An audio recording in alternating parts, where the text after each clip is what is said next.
Hello and welcome back to our channel Fake Safari.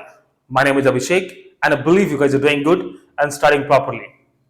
So, my dear kids, today I'm going to start the first chapter of class 12th electrostatic.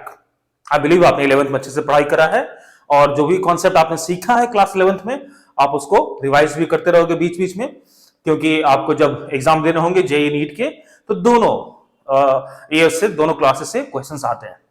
तो आप class 11th के concept को भूलोगे नहीं। आप बीच बीच में suppose you are solving some questions of class 12th और किसी कॉन्सेप्ट में आप अटक रहे हो which needs the concept of class 11, आप विदाउट वेस्टिंग टाइम आप जाओ क्लास 11th के अपने नोट्स में जो भी आपने बनाए हैं उसको देखो और उसका प्रैक्टिस कर लो।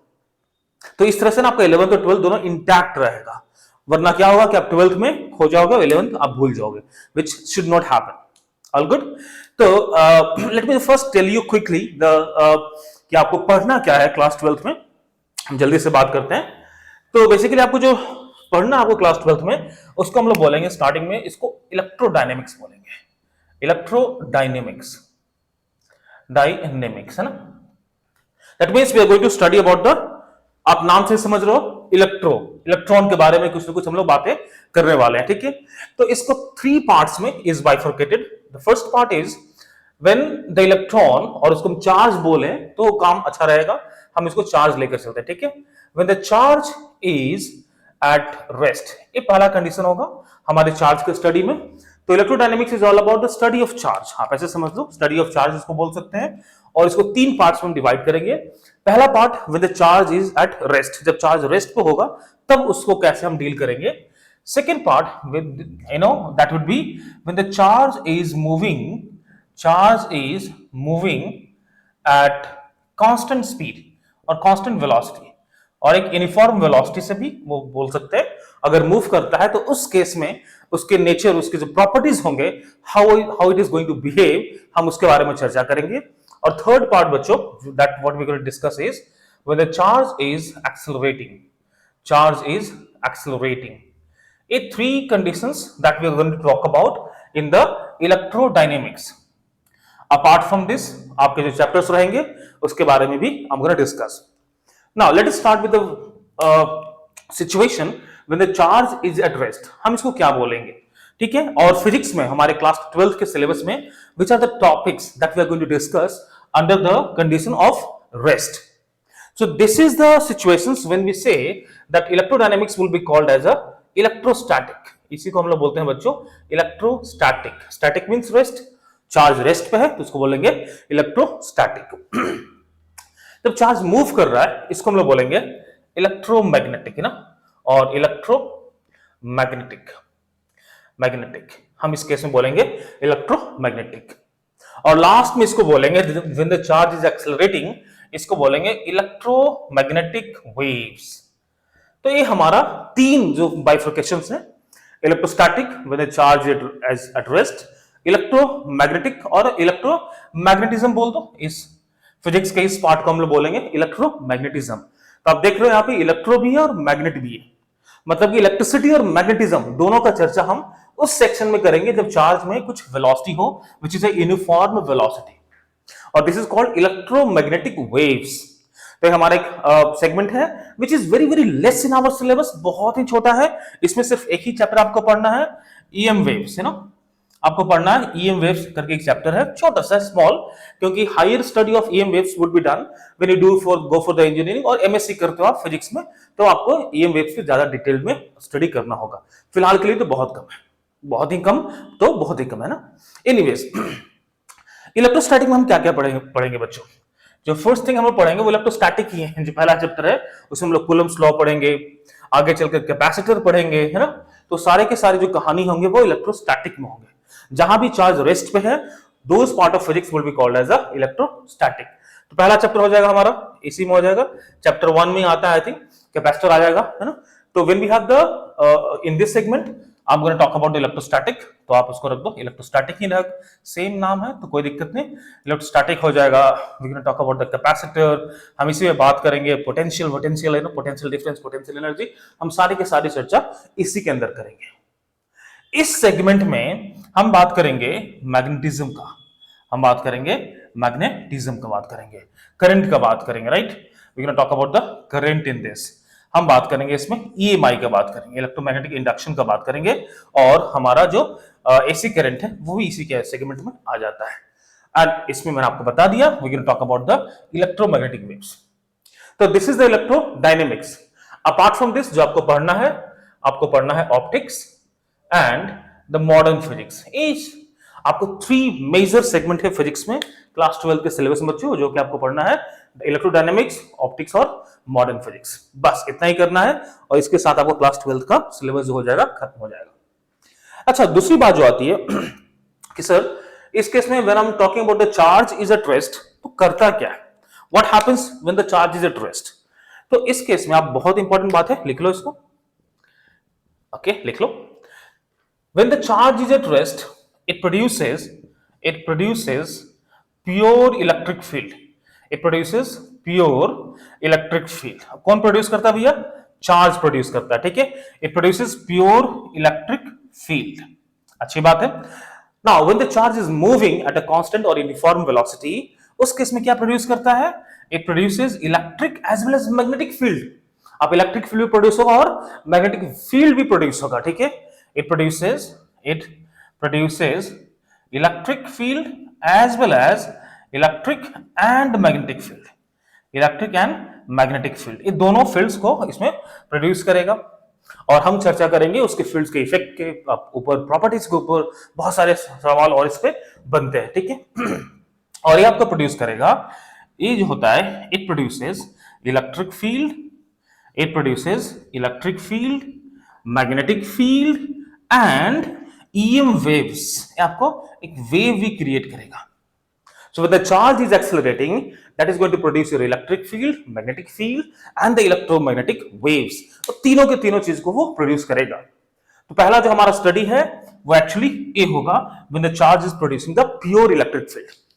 ठीक है सर, इतनी बातें तो हमने कर ली चार्ज के बारे में। चार्ज को डिफाइन कैसे करें बच्चों, व्हाट इज चार्ज? अगर कोई मुझसे पूछता है कि चार्ज होता क्या है, देखो वैसे तो आप इतनी समझ लो कि इस बात को कि कुछ चीजें ना डिफाइंड नहीं हो सकता है।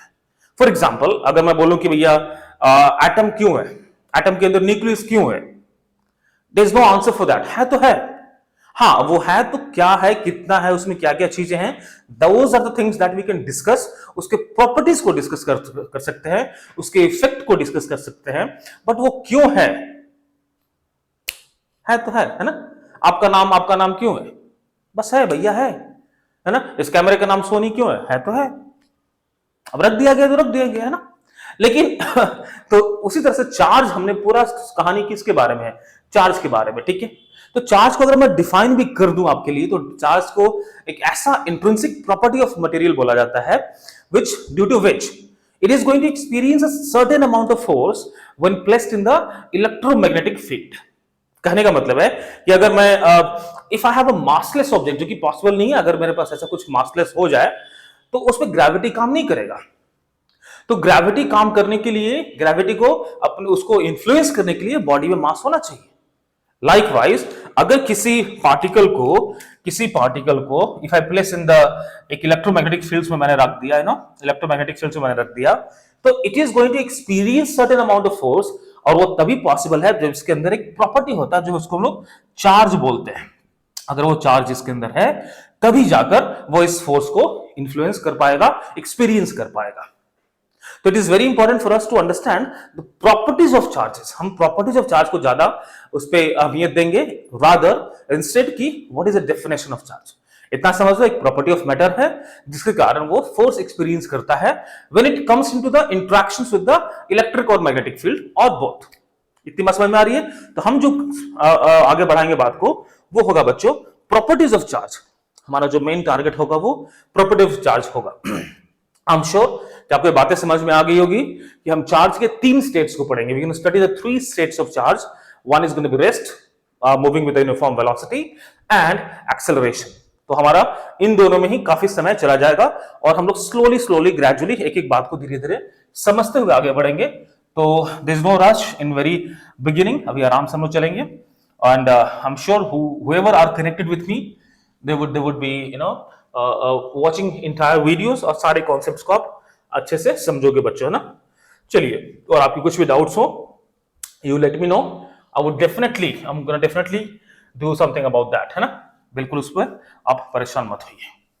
तो कहानी हो गई चार्ज की। तो इसके प्रॉपर्टीज को हम लोग बच्चों आगे बढ़ाते हैं। तो आप हेडिंग डाल लो, प्रॉपर्टीज ऑफ चार्ज, बहुत इंपॉर्टेंट है। तो आपका इलेक्ट्रोस्टैटिक का कहानी से चालू होता है, प्रॉपर्टीज ऑफ चार्ज। देखो चार्ज तो ऐसे, if I have let's suppose एक सोडियम मेटल है, तो sodium as of now for you is neutral, इस पे कुछ चार्ज नहीं हम लोग डिस्प्ले कर रहे हैं। But the moment we it donates one electron, this becomes sodium plus, और इसको हम लोग बोलते हैं आयन हो गया, right. Ion means something which is having charge, could be positive charge और could be a negative charge. तो अगर हम बात समझें कि सोडियम अगर ऐसे है, वो न्यूट्रल है, तो ऐसा नहीं कि उसमें चार्ज नहीं है, उसमें चार्ज है, but net charge is zero. तो इस पे बेंजामिन जो फ्रैंकलिन थे उन्होंने बहुत काम किया है, और उन्होंने कुछ बातें इसके बारे में हमें बताई है कि भैया चार्ज जो होते हैं वो दो तरह के होते हैं। We have two types of charge, property number one, we have two types of charge, two types of charges. और उन्होंने नाम रखा, एक को पॉजिटिव बोल दिया और एक को नेगेटिव बोला। हाँ, उसको कुछ भी बोल सकते थे, ही कुड हैव सेड आम, अमरूद, नाशपाती, अंगूर, कुछ भी बोल सकते थे, but he give the positive and the negative sign. Reason, क्योंकि चार्ज ना ऐड हो सकता है, चार्ज सब्ट्रैक्ट हो सकता है। So for the numerical superposition or addition or subtractions, he has assigned the two, nature of a charge, positive and negative, ताकि हम उसको कैलकुलेट कर पाए, उसके टोटल सम को निकाल पाए, है ना। तो we have two types of charges, आपको पहले से बात पता होगी ये सब, और इन पे उनको जो समझ में आया, उन्होंने थियोरेटिकल प्रैक्टिकल करके देखा, उनको जो समझ में आया कि भैया like charges repel, like charges repel and unlike attracts। ये बातें आपको पता है ना, ये सारी बातें, छोटी छोटी बातें क्लास 10th में आपने देख लिया होगा, पहले ही समझ लिया होगा।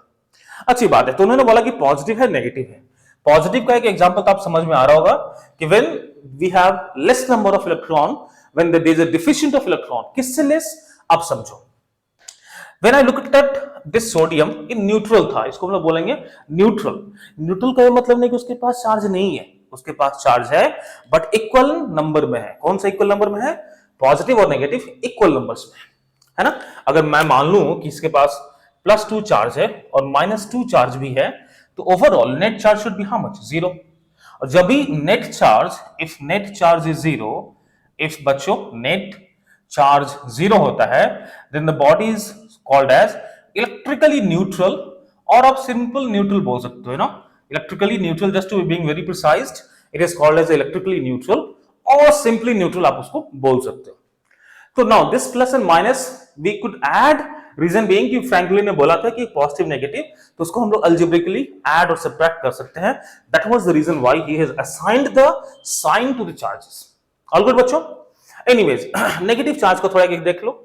अगर क्लोरीन है, इस पे इलेक्ट्रॉन को मैंने ऐड कर दिया, तो दिस बिकम्स क्लोरीन माइनस। तो कुल मिला के बात ये समझ में आ रही है कि when we have deficient of electron, it is gonna be a positive charge, क्योंकि उस टाइम पे अगर एक नेगेटिव जो है 1 हो जाए और पॉजिटिव 2 रहे, तो ऑब्वियसली पॉजिटिव का नंबर ज्यादा है, so the overall it is gonna be a positive value. जब ये इलेक्ट्रॉन डिफिशिएंट में हो जाए, तो वो जो एलिमेंट है, वो ऑब्जेक्ट है, वो पॉजिटिव चार्ज का हो जाए। And if you get the excess of electron, अगर इलेक्ट्रॉन ज्यादा होते हैं, then that would, let's suppose अगर -3 होता बच्चों, तो +2 -3 -1 होता, right? Means we have excess of negative charge, तो ये हो जाता है आपका नेगेटिव। ये छोटी छोटी बातें आपको समझ में आ रही होगी ना।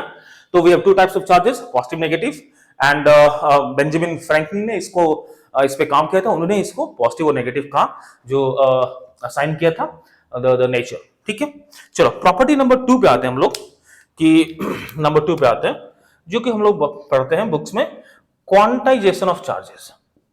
क्वांटाइजेशन ऑफ चार्जेस, इसको आप थोड़ा समझ लो, इंपॉर्टेंट है। देखो क्वांटाइजेशन का मतलब क्या होता है? क्वांटाइजेशन का मतलब होता है कि किसी एक फिक्स्ड क्वांटिटी में मिनिमम वैल्यू उसका होगा, वो किसी एक फिक्स्ड क्वांटिटी के मल्टीपल में होगा। लेट्स से फॉर एग्जांपल, अगर मैं बोलूं कि मेरे पास एक वेसल है जिसका कैपेसिटी 1 लीटर का है, and if I measure the water, अगर मैं वाटर मेजर करता हूं with the help of this container, तो ऑब्वियसली जो मेजर्ड वाटर होगा that is going to be multiple of 1. I could measure 1 litre, 2 litre, 3 litre, 4 litre. मैं 1.5 litre major नहीं कर पाएंगे. रीजन बीइंग इसका कैपेसिटी 1 है. तो I can not be very much accurately half of it. 0.5 or 0.8 नहीं कर सकते.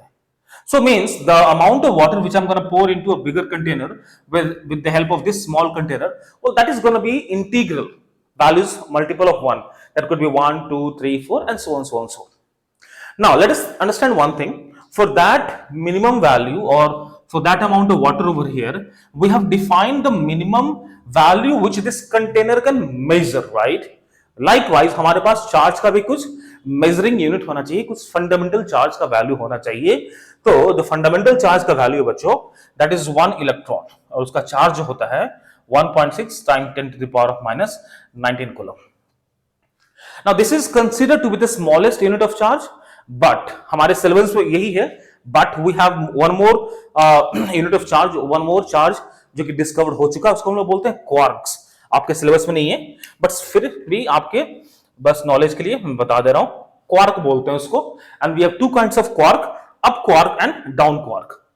ठीक है, तो अगर हम अप क्वार्क को देखेंगे, अप क्वार्क दिख रहा है ना स्क्रीन में, up quark. Now this is given as 2/3 of electron और एक बच्चा होता है डाउन क्वार्क. अगर हम डाउन क्वार्क को देखेंगे तो होता है 1/3 of electron with a negative sign. तो अप क्वार्क हम लोग पॉजिटिव मानते हैं और डाउन क्वार्क को नेगेटिव मानते हैं बच्चों. Now the point is कि this is not in the syllabus, तो इसको अब ठीक है हम लोग इसी पे चर्चा करेंगे. हमारे पास जो स्मॉलेस्ट पॉसिबल चार्ज है वो इलेक्ट्रॉन का वैल्यू है which is the 1.6 times 10 to the power of minus 19 coulomb, है ना. ओके सर, ठीक है. इट मींस कि if I want to have a charge, अगर मेरे पास चार्ज एग्जिस्ट करेगा then that is gonna be in the multiple of this, क्योंकि सबसे छोटा ये ब्लॉक है. फॉर एग्जाम्पल अगर मैं बोल दूं, मान लो कि 2 लीटर का, ठीक है, this is a measuring container of 2 litre. मैं बोल दूं कि भैया मेरे को 1.5 लीटर मिल्क दो और वाटर दो. Is it possible? नहीं, क्योंकि आपका कंटेनर 2 लीटर्स का है. तो you will only be able to give me 2 litre, 4 litre, 6 litres. You can not give me 5.6 litre. आप नहीं दे पाओगे, right? It means what you can measure should be in the multiple of 2. Likewise, the charge what you can measure or can exist should be in the multiple of electron. तो अगर हमारे पास charge है, that is gonna be plus or minus of n times of electron, where n is an integer. N is equals to an integer, and this is called quantization of charge, my dear kids. All good? So the existence of charge is possible in the multiple of electron, integral multiple of electron, and this is called quantization of charge. तो हमारा property number 2 था कि charge will be quantized. ठीक है जी. अब थोड़ा हम charge के यूनिट्स के बारे में बच्चों बात कर लेते हैं ना. तो स्टैंडर्ड ऐसा यूनिट जो होता है चार्ज का, that is a coulomb. Units of charge, आप थोड़ा इसको भी समझ लो. यूनिट ऑफ चार्ज देखिए, इन ऐसा unit it is coulomb. Coulomb इसको हम लोग कूलम बोलते हैं ना. और एक सीजीएस यूनिट में होता है स्टैट कूलम. सीजीएस यूनिट अगर हम देखते हैं, सीजीएस यूनिट में देखेंगे तो उसको बोलते हैं स्टैट कूलम. Stat coulomb. और मान लो आप समझ लो 1 coulomb is equals to 3 times 10 to the power of 9 stat coulomb. ये रिलेशन आपको पता होना चाहिए. So these are the units of charge where we have SI unit is coulomb, और सीजीएस यूनिट में हम देखते हैं उसको बोलते हैं स्टैट कूलम. और स्टैट कूलम एक छोटा वैल्यू है, राइट? बहुत छोटा वैल्यू है. And the value of 1 stat like 1 coulomb would in terms of stat coulomb would be given as 3 times 10 to the power of 9. तो हमने 2 प्रॉपर्टीज ऑफ चार्ज आपको बता दी है ना. तीसरा प्रॉपर्टी आप समझ लो. तीसरा प्रॉपर्टी समझ लो, मैं इधर ही लिख दूं, है ना. थर्ड प्रॉपर्टी समझ लो. Well, in an isolated system charge will be conserved. अगर मान लो कि एक आइसोलेटेड सिस्टम है, कोई भी एक आइसोलेटेड सिस्टम है, और इसमें आइसोलेटेड सिस्टम है और इसमें अगर हमने कुछ चार्ज रख दिया, लेट्स सपोज, और चार्ज को बच्चों हम लोग इधर स्मॉल क्यू और बड़े क्यू से रिप्रेजेंट करते हैं, ठीक है. तो if I put any charge, let's suppose कि हमने 10 कूलम का चार्ज यहां पे रख दिया, then that would remain conserved. That would remain conserved. उसमें कोई भी चेंजेस नहीं होगा. तो the third property is in the isolated system the charge will remain conserved. और अगर हम एक यूनिवर्स को, पूरे यूनिवर्स को एक सिस्टम मान लें, entire universe if taken as a isolated system, तो बच्चों पूरे यूनिवर्स का चार्ज है वो कंजर्व्ड है, वो कांस्टेंट है, वो चेंज नहीं हो रहा है. और that is the property number 3। हाँ, ये आपस में रीशफल हो सकता है, they could be reshuffle. For example अगर मैं कुछ चार्ज दे दूं, अगर हमारे पास Q1 है, एक 5 कूलम का चार्ज है, Q2 मान लो -2 कूलम है और Q3 मान लो 1 कूलम है। हमने इसको रीशफल कर दिया, राइट, इसको हमने कुछ भी करके रीशफल कर दिया और मान लो कि इसके पास जो नया चार्ज आ गया, the new charge is 2 coulomb, इसके पास x कूलम है और इन भाई साहब के पास -5 कूलम चार्ज है ना, या -3 कर लो जी। अब बताओ कि x के पास वैल्यू कितना होगा, what would be the value for x, knowing the fact that the system is isolated. तो कंजर्वेशन ऑफ चार्ज क्या क्या बोलता है, Q initial should be equal to Q final. Charges में कुछ भी बदलाव नहीं होंगे बच्चों। इनिशियल चार्ज कितना था, 5 + 1 6 -2 which is 4 coulomb. Algebraically add होगा, अरिथमेटिकली प्लस माइनस है ना।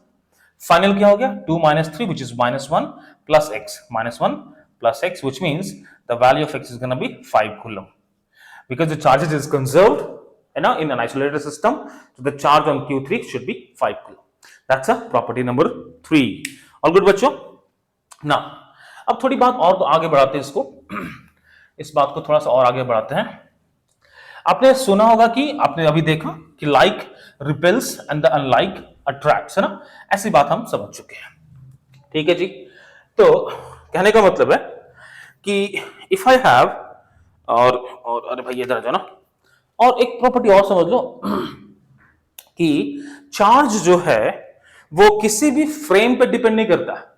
The charge on one particle does not depend upon the frame.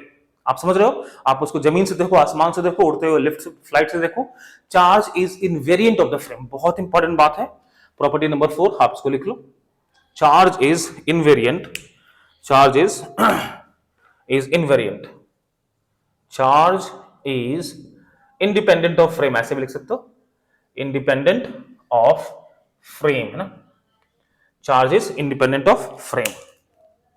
एक और प्रॉपर्टी साथ में लिखते जाओ, charge can not exist without mass. अगर चार्ज है तो मास होना बहुत बहुत जरूरी है, but mass can exist without charge. Property है mass can exist without charge, but the charge cannot exist without mass। बिना मास का चार्ज नहीं हो सकता है। ये बहुत बहुत इंपॉर्टेंट बात है, आप इसको ध्यान में रखना। बिना मास के चार्ज का होना पॉसिबल, संभव नहीं है।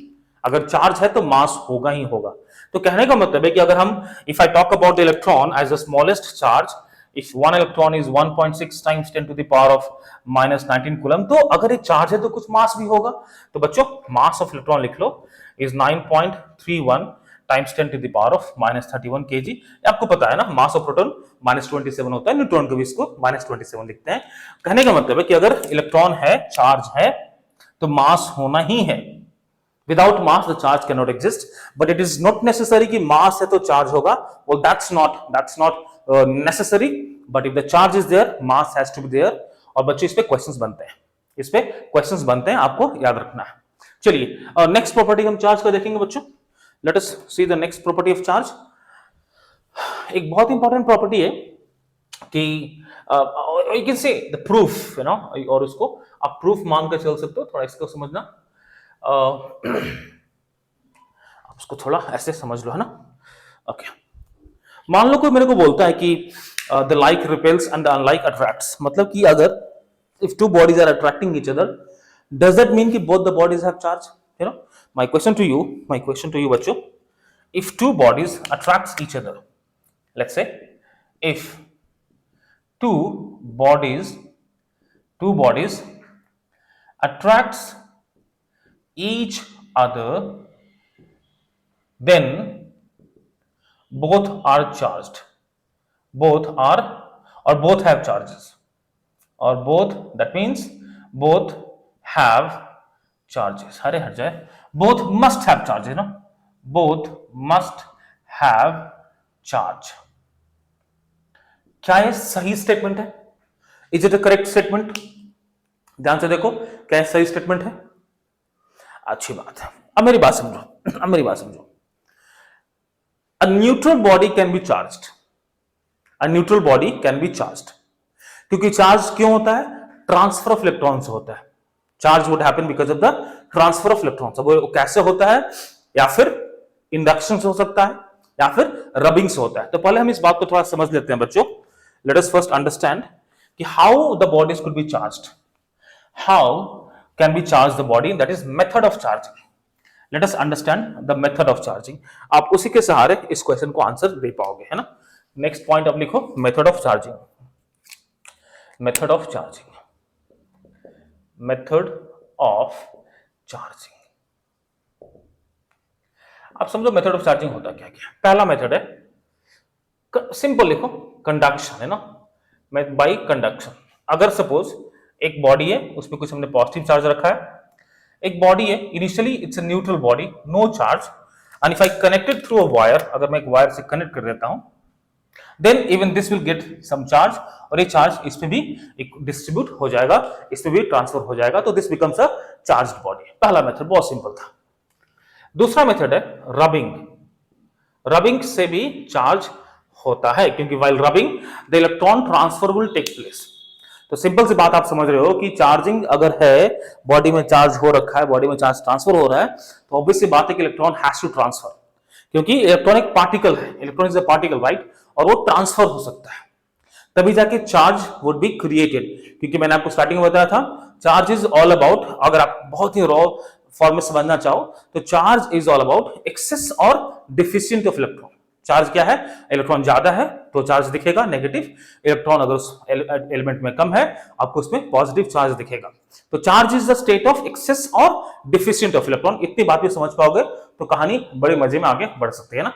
अच्छा, रबिंग से क्या होगा ना कि फॉर एग्जाम्पल आप जब रब करते हो किसी एक ग्लास रॉड को, आप सिल्क से, सिल्क क्लॉथ से, this is your silk cloth है ना, ये हमारा सिल्क का क्लॉथ है और ये हमारा ग्लास रॉड है। When you rub this glass rod with the silk, कुछ होता है। फॉर एग्जाम्पल आप बहुत बार बचपन में देखोगे जब कुमिंग करते हो ना बाल में, और उस कुम को पेपर के पास, आप बहुत टाइम बचपन में सबने किया होगा, आई बिलीव हमने भी किया था, आपने भी करा होगा, नहीं किया है तो जाकर कर लो, है ना। तो आप है ना अपने हेयर को कुम करो for a good amount of time, ऐसा नहीं कि एक बार करके हो गया, जादू नहीं, तो उसको कुमी करो और पेपर के ना स्मॉल स्मॉल पार्ट्स को आप रख दो। When you comb your hair, bring it close to the paper, आप उस पेपर में ना आपको कुछ मूवमेंट दिखेगा, पेपर अट्रैक्ट होगा टुवर्ड्स दिस। अगर मैं इसको अपने बाल में रगड़ के पेपर रखता हूं तो वो अट्रैक्ट होता है ना जी। तो डज इट मीन कि पेपर चार्ज था पहले से? क्या पेपर में चार्ज है? ऑब्वियसली नेट चार्ज तो जीरो है ना। बोलोगे हाँ से उसमें एटम है, आप इलेक्ट्रॉन है, प्रोटॉन चार्ज तो है, but overall the net charge is zero. Paper तो न्यूट्रल है। But if I bring this glass rod which I have rubbed in my hair और इन सिल्क, सिल्क में ग्लास रॉड को rub करेंगे, उसको लाएंगे, तो then the paper would be attracted. आप समझ रहे हो? मतलब कि उस पेपर में भी कुछ चार्ज क्रिएट हो रखा है, बिसाइड्स की इस रॉड में which was neutral, after rubbing with silk इसमें कुछ चार्ज क्रिएट हो रखा है। It means the rubbing can produce charge, और rubbing can not produce, rubbing can help you to get a neutral body to a charged body. अब देखो होता क्या है ना कि हर एक एलिमेंट्स का एक अपना इलेक्ट्रॉन अफिनिटी होता है, इलेक्ट्रॉन को अट्रैक्ट करने का एक कैपेसिटी और उसकी इच्छा शक्ति होती है। केमिस्ट्री में पढ़ोगे आप अच्छे से इलेक्ट्रॉन अफिनिटी। तो जो ज्यादा अफिनिट होगा इलेक्ट्रॉन को लेकर, उसमें इलेक्ट्रॉन ट्रांसफर हो जाएगा। For example in this case हमारे ग्लास रॉड और सिल्क को आप रब करोगे, then the electron will transfer from glass to the silk. इसका इलेक्ट्रॉन अफिनिटी ज्यादा होता है, इलेक्ट्रॉन को प्राप्त करने की जो इसकी क्षमता है वो ज्यादा है। That means this will be getting a positive charge and this would get a negative charge. इसके इलेक्ट्रॉन्स इसमें ट्रांसफर हो जाएंगे। That means this is gonna be having a deficient of electron which means it is gonna be positive charge, and this is gonna have excess of electron which means it's gonna be a negatively charged body. ये बात समझ में आ रही है आपको बच्चों? Likewise अगर हमारे पास एक रबर है, वी हैव अ रबर, अगर हमारे पास एक रबर है और इसको हम लोग वुल के साथ रब कर दे, वुल के साथ रब कर दे, तो इस केस में भी वही होगा। जो हमारा वुल है, इससे इलेक्ट्रॉन आपके रबर में चला जाएगा।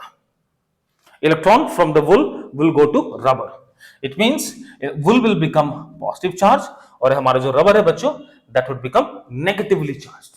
भाई because of transfer of electron हमारा हो रखा है। इस तरह से बहुत सारे एग्जांपल है। एक जो कैट कैट हेयर का एक एग्जांपल आता है, कैट हेयर, और इससे आप जब रब करते हो, अब कैट हेयर, अब बिल्ली बिल्ली बनाने का तो मतलब बनता नहीं है ना। और एक होता है इबोनेट रड, इबोनाइट रड, अगर आप बिल्ली के बालों में इससे रबिंग करोगे तो बिल्ली के बालों से इलेक्ट्रॉन चला जाता है and the cat hair would become sort of positive and the unit will become unnegatively charged.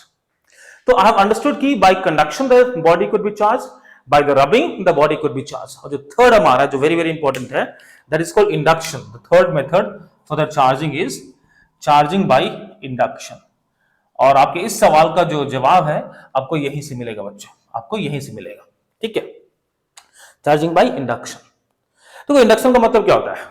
Without being in touch, without being in contact, still you can induce the charge on that. थोड़ा समझते हैं इस बात को।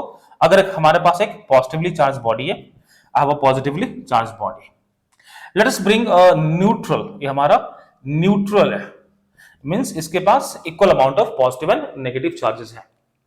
अब क्या होगा ना, these electrons, sorry, this positive charge would attract the electrons which are present over here. इसमें इलेक्ट्रॉन्स और प्रोटॉन दोनों है बच्चों, तो इसके जो भी इलेक्ट्रॉन्स हैं they would be attracted towards this side, और कहीं ना कहीं जो इलेक्ट्रॉन्स हैं नेगेटिव चार्ज हैं वो इस तरफ आकर एक्यूमुलेट हो जाएगा and the positive charges would be repelled and that would go toward the this side that would be accumulated over here. Still it is a neutral, कोई दिक्कत नहीं है। अब क्या करो, आप इसको कर दो अर्थ कर दो, let us connect it to the earth and the mother earth is all about having a it's a huge negatively charged body और वो अपने अंदर कितने भी चार्ज को एक्सेप्ट कर सकती है। The moment you close this switch, what's going to happen? That these positive charged will start flowing. ये जो पॉजिटिव चार्ज है वो अर्थ में चला जाएगा। तो ये सारे के सारे जो पॉजिटिव चार्ज है वो अर्थ में चला गया। Once it is all gone, पूरा का पूरा चला गया, तो आप इसको सर्किट को वापस से ओपन कर दो, इस स्विच को ओपन कर दो। अब क्या हुआ, the moment you open the switch, ये सारे जो नेगेटिव चार्ज है वो इस पे स्प्रेड हो जाएगा। The body which was neutral has now become a negatively charge body. ये हमारा एक नेगेटिवली चार्ज बॉडी हो गया। Despite the fact that this body and this body were never in contact, still the body has become a negatively charge body. क्यों? And this process is called as the charging by induction. इतनी बात तो समझ में आ रही है। अब ध्यान से इस क्वेश्चन पे आ जाओ। अब ना इस क्वेश्चन पे हम लोग वापस आते हैं बच्चों कि can if the two bodies attracts each other that means both the bodies have charge, is this statement correct और रॉन्ग? ये हमारा क्वेश्चन था ना। अब ध्यान से मेरी बात को समझना है ना, listen to me carefully. Let's say if I have one body और एक बॉडी हमारे पास और भी है, let's say this has some positive charge, चलो पॉजिटिव इसको मान लेते हैं, ठीक है। दिस इज न्यूट्रल, कहानी क्या होगा, इसके जो नेगेटिव चार्जेस हैं they would be attracted and वो यहां पे आ जाएगा, और जो पॉजिटिव चार्जेस है बच्चों they would be accumulated on this side, ठीक है। आपको पता है कि the like would repel and like would attract, means इस बॉडी पे जो फोर्स लग रहा होगा attraction, let's suppose F1, that is gonna be in this direction, और क्योंकि positive charge is these positive charge is little away from this charged body compared to the negative charge, a positive charge इस negative charge की तुलना में इससे ज्यादा दूर है, तो इस पर जो रिपल्सिव फोर्स होगा which is F2 will be slightly lesser than F1। समझ रहे बात को? क्योंकि this positive charge is far away from this positive charged body compared to this negative charged, which means the force of repulsion F2 is going to be lesser than the force of attraction. So if I look at the net force acting upon the body, that should be in this direction, that is going to be net force, and which means the bodies will be attracted, the bodies will be attracted. Now you tell me, did this body had charge initially? No, but still they can feel a force of attraction, which means if two bodies attracts each other then the both must have charge is a wrong statement। ये हमारा false statement है, ये बिल्कुल भी false statement है। It means if you have to test for the charges if you want to test the body has charge or not, that means attraction cannot be the test of charge. Attraction जो है वो electrostatic का test नहीं हो सकता है, because attraction could happen between the charged body and a neutral body also. For example मैंने paper का एग्जांपल दिया था. If you have a glass rod और उसमें अपने चार्ज कर दिया है by rubbing it against the silk, and if you bring it close to the paper, अगर आप पेपर के पास लाते हो, then the paper gets attracted. Reason यही है because this will first induce a charge, negative charge close to this one and the positively charge in this side, and the force of repulsion is going to be lesser than the force of attraction. That means the net force is going to be towards this, and it is going to show some attraction, which means, my dear kids, attraction cannot be the test of charge. Attraction बहुत important बात है, please लिख लो, very important बात. Attraction charge का test नहीं होता है, but repulsion is a test of charge. अगर टू बॉडीज रिपल कर रहा है एक दूसरे को, which means both of them had charges and they were like charges. So attraction isn't the test of charge. Attraction isn't the test of charge. Test of charge. अगर हमको test करना कि बॉडीज में चार्ज है कि नहीं, तो एक ही तरीका है, रिपल्शन, है ना, where repulsion is the test of charge. Repulsion is the test of charge. आपको टेस्ट करना है, वो रिपल्सन ही बोल सकता है. Attraction can not tell you the body will be having charge और नॉट, वो आपको धोखा दे सकता है. और गुड बच्चों, but I am not saying कि अट्रैक्शन कभी भी आप टेस्ट ऑफ चार्ज नहीं हो सकता. ऐसा नहीं कि वो नहीं गलत बताएगा, मतलब ऐसा नहीं कि वो अट्रैक्शन होता ही नहीं है ना, between the charge body. Obviously होगा, अगर पॉजिटिव और नेगेटिव तो अट्रैक्ट होगा, but that does not mean कि हमेशा वो सही बात है कि अगर बॉडी अट्रैक्ट हो रहा है तो वो टेस्ट, मतलब बॉडीज में चार्ज है. It's like this one, A is equal to B, but B हमेशा A के बराबर हो, सही बात नहीं है. That means if I say the opposite charge bodies will attract each other, but if the bodies are attracting each other, that does not mean both the bodies have charge of opposite nature. कहानी clarity के साथ clear है ना? अच्छी बात है, हम लोग इतना बात को समझ चुके हैं. अब हम लोग थोड़ा आगे बढ़ेंगे. चार्ज डिटेक्शन हमने देख लिया, अब हम लोग मेथड ऑफ चार्ज भी हमने देख लिया. एक और होता है गोल्ड लीफ इलेक्ट्रोस्कोप बोलते हैं उसको हम लोग. थोड़ा मैं आपको बता देता हूं. ऐसे आपके सिलेबस में नहीं है, उसको कुछ ज्यादा कुछ पूछता नहीं है, बट फिर भी आपको पता होना चाहिए ना, थोड़ा सा देख लो. इसको बोलते हैं gold leaf electroscope. Gold leaf electroscope. Electroscope होता क्या है कि देयर इज अ बॉटल. इस बोतल में एक हमारा एक ऐसे कॉर्क लगा दो, है ना, दिस इज अ, और भैया ठीक है, इतना बड़ा बोतल बहुत है. एंड ये बोतल थोड़ा सा टेढ़ा मेढ़ा लग रहा है बच्चों, है ना, थोड़ा कलरफुल हो गया साला. ठीक है, चलो अच्छी बात, इतना इतना ठीक है, बोतल है ना.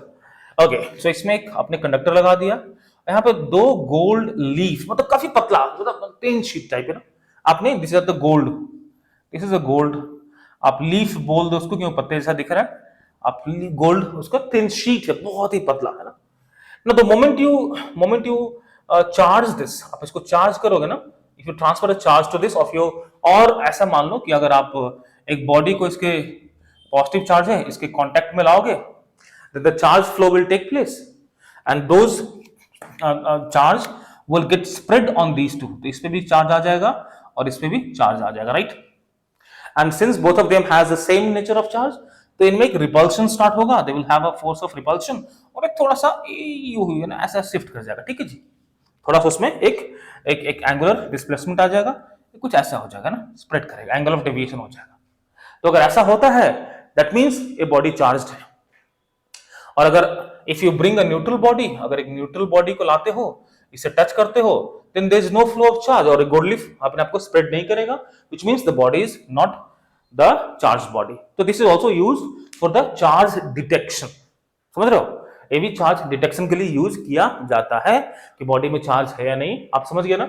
आप इसके पास लाओगे तो थोड़ा सा चार्ज फ्लो होगा और इक्वल चार्ज दोनों लीफ पे स्प्रेड होगा और वो रिपेल करेगा, थोड़ा सा एंगल डेविएशन होगा. तो जितना भी एंगल डेविएशन हो रहा है, whatever angle deviation it is there, well that would measure the intensity of the charge. बच्चों कहानी क्लियर है. तो आज के लिए हम इतना ही रोकते हैं. नेक्स्ट क्लास में हम आगे बढ़ाएंगे बात को with the forces, Coulomb's law, और इससे ढेर सारे हम लोग प्रैक्टिस प्रॉब्लम भी करेंगे. ऑल गुड बच्चों. So today's that's all. Let me see you in the next video lesson. Till then, keep studying and keep learning. And yes, do not forget to like, share, and subscribe if you like the way I teach. All good बच्चों, मिलते हैं, take care, bye everyone.